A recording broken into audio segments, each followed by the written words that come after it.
inutusan na ng komite sa Kamara ang Department of Agriculture at ang Department of Trade and Industry taasan ang grocery discounts para sa mga senior citizen. Mula po 65 pesos kada linggo, dapat gawin na yang 125 pesos per week o 500 pesos kada buwan. Kuna natin ang reaksyon dyan si Senior Citizens Party List Congressman Rodolfo Ordonez. Magandang umaga po, Kong. Magandang umaga, Aljo. Opo, ito, maganda po ito. So, automatic po ito. Dapat admin order lang ito. Tama ho ba? Sa DTI, dahil patupad kaagad. Inatasan namin ng DTI at nagawa ng administrative order. Increasing po yung 1,300 to 1,200, 2,500. Dun sa ating weekly allotment. Okay. Sige, so from 1,3 po, from 1,3 magiging 2,500.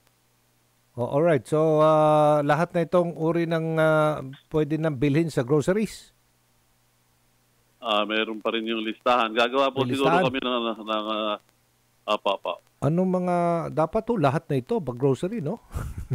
Importante yata ito yung prime commodities at yung basic necessities para sa mga senior citizen. Apa. Okay, maganda po yan. At least, from 5% gawin ng 8% grocery discount. Pinupush nyo rin. Yun ang ating proposal. Meron akong proposed bill dyan from 5% to 8.5%. But then, kahapon, inatasan ng committee, ang DTI at DA, na gumawa ng admin order.